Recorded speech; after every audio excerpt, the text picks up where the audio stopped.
Welcome to our Saturday simulcast. Thank you to the Purdue Union Club Hotel and the Boiler Up Bar and Vicky Wicks and the whole group there. I had to go through the mention before we even mentioned the score, of course, on the heels of the Boilermakers 41-7 defeat at the hands of Ohio State. I don't know, there's not a lot, as we were talking off air, not a lot of talking points about this one. But Tom, I guess I'll start with you on any post-game reaction, anything that you saw in post-game that gives you something to hit on as the Purdue moves forward. Well, it's over, Alan. There you go. That's right. In the rearview mirror, and they got a week off. Obviously, there's a bye next week. The bye comes obviously at a good time for Purdue when you consider how banged up they are. And, a team that just needs to sort of convalesce. Again, health-wise, and just maybe mentally too, right? Yeah. Long march to training camp all of August and 7 games in a row. And this obviously was a culmination of all that. And, the Purdue's most challenging opponent to date, obviously, the number 3 Buckeyes. And they looked every bit the role in the part of a number 3 team today, right? I think we all can agree with that.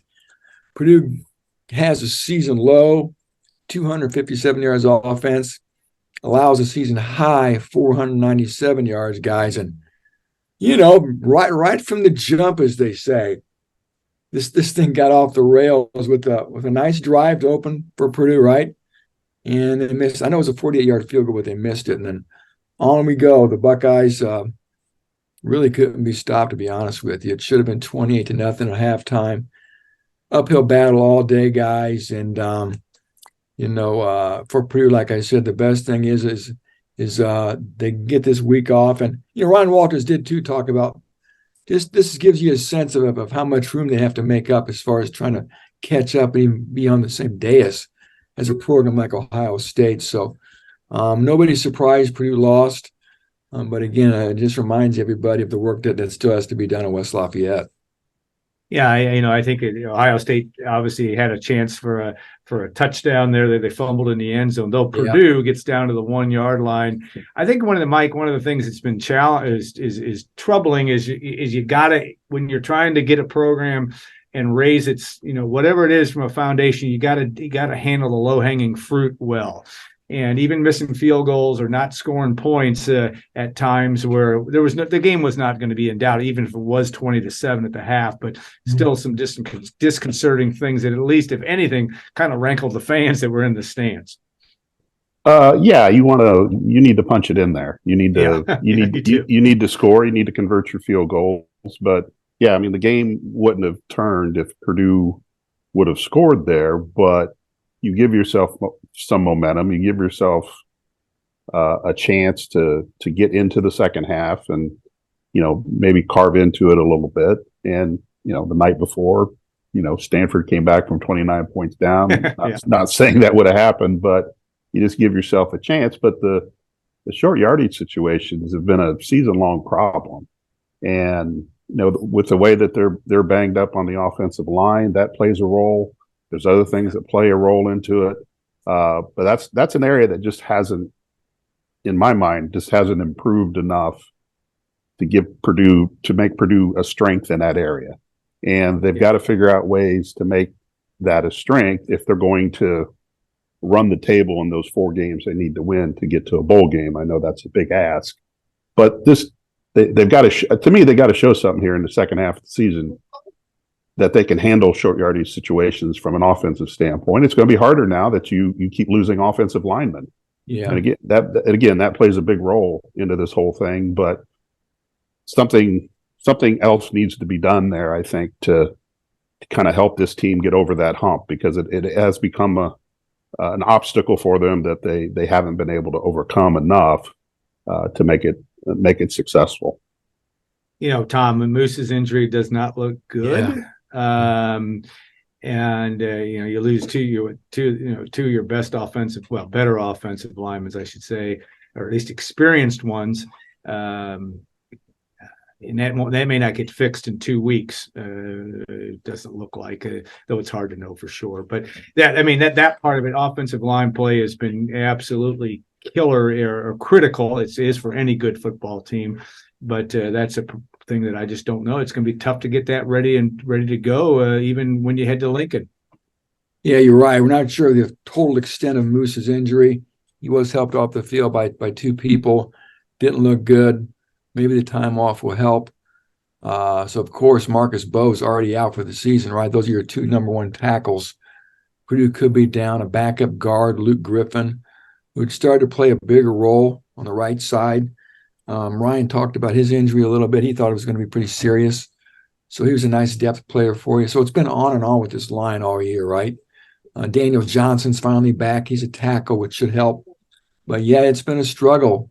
The offensive line seems like it's always a struggle at Purdue, right? I mean, Mike, You've been around a long time. Alan, traditionally, it's a hard position for most teams to really get good at. And for programs like Purdue that don't have that type of a tradition and style that lends itself to being brawlers in the trenches, it's always a challenge. And despite those offensive line issues, though, today, guys, impressive running by Devin Mockabee, right?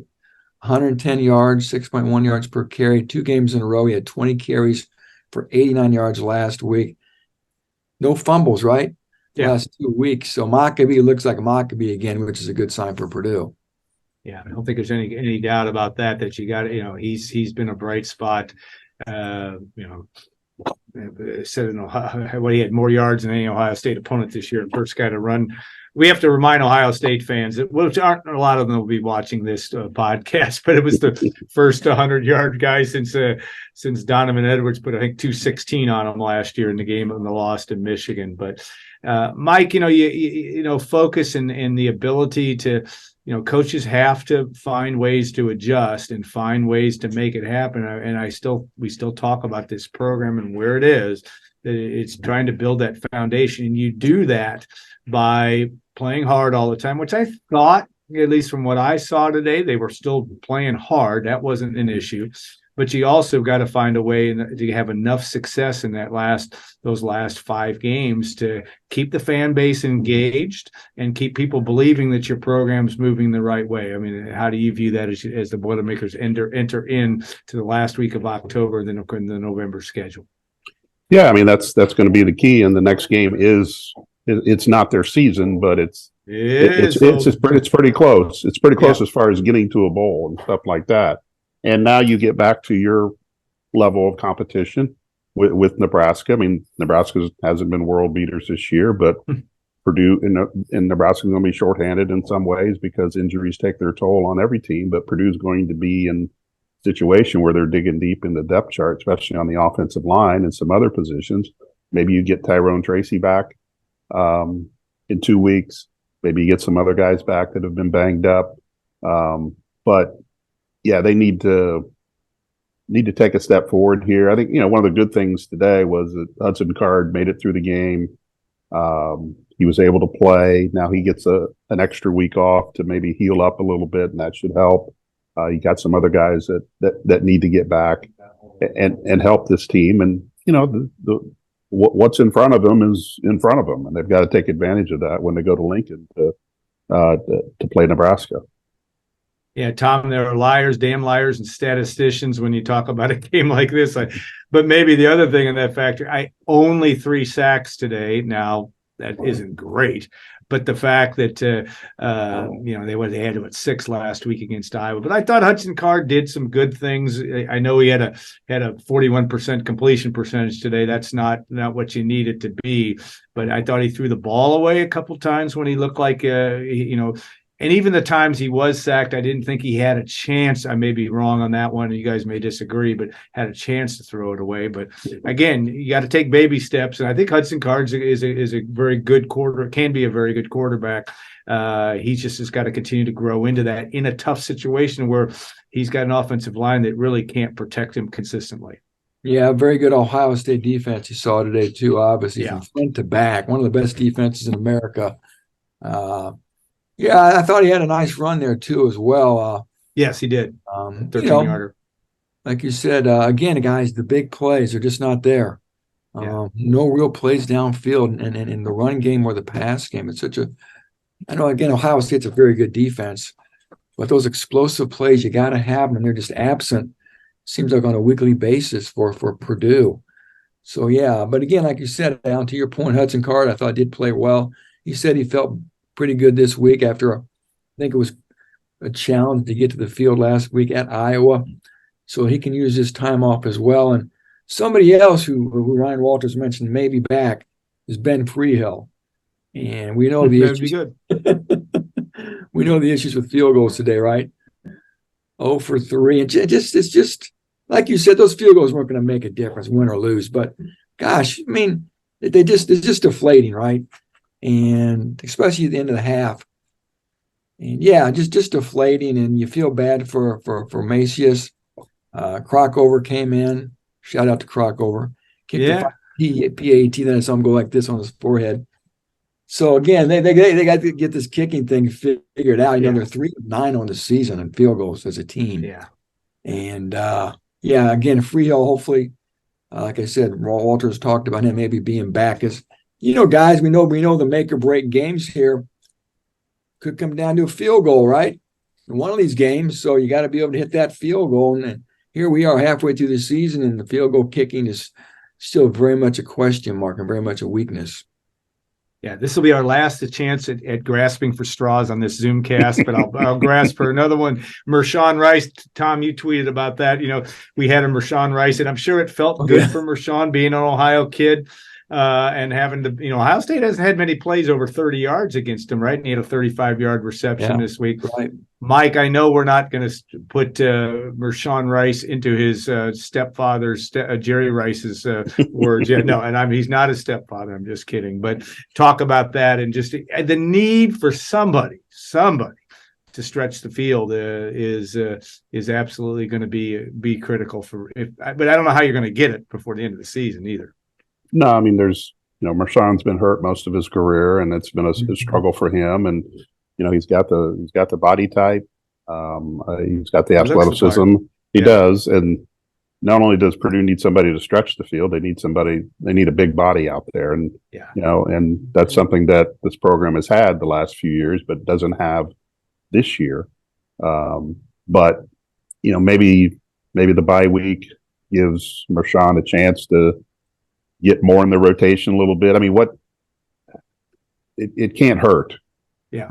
To get him some more practice time, some more playing time. We don't know what Yassine's status is going to be moving forward. So it doesn't hurt to get him in there and see if he can handle it, see if he can do it.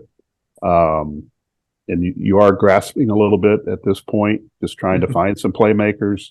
So, see what happens. Give him an opportunity. If he doesn't take advantage of it, then try to find somebody else that you can get the opportunity to that can make some plays, because they just don't, as Tom said, they don't produce a lot of big plays, and you find yourself having to grind things out. I mean, their only touchdown today came on a short field after a turnover.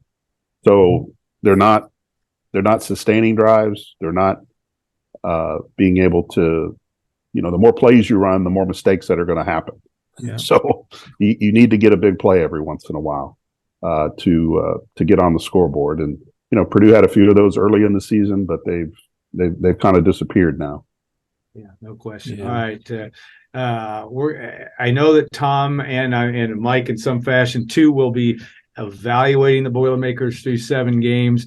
I guess, Tom, last quick question, and it's not a quick answer probably, but just, you're 2-5. We knew that we talked, even though I think maybe all of us might have predicted another win or two in there, but where the Boilermakers are now is not shocking. I don't think it's not. Maybe they have not exceeded expectations. They haven't maybe met expectations, but it's not surprising based on where you are that Purdue is 2-5. But again, how do you look at that, and what can you see down the stretch for Purdue as they enter in that last phase of the season? Yeah, I thought maybe they'd be 3-4. September didn't go as expected. Syracuse, Fresno State in particular, those are. Yeah, he had to get one of those 2 games, Syracuse is getting killed these days too, which isn't making that look any better. Yeah, so that just sort of really hurts you as far as Purdue's bowl hopes go. And like you said, Mike alluded to it. They're backed sort of into a corner here, right? 5 games left. They still have to go to Ann Arbor. That means you got to win your other 4 games. and at Nebraska, Minnesota, at Northwestern Indiana. I mean, when I say it doesn't sound too daunting. Yeah. Not going to be easy one in Nebraska. No. None of these games. There'll be an underdog at Nebraska too. Yeah, well, they're off this week, and they play Northwestern at home. Then Purdue comes, so that's what Nebraska's looking at right now. They're looking at the Purdue game as a win. You know that. Yeah. But yeah, they like I said, I thought maybe Purdue would be 3-4 here. I guess it's been a mixed bag all year. We've seen the defensive bust, inability to stop quarterback runs. We've seen some shoddy play, I think, in the secondary.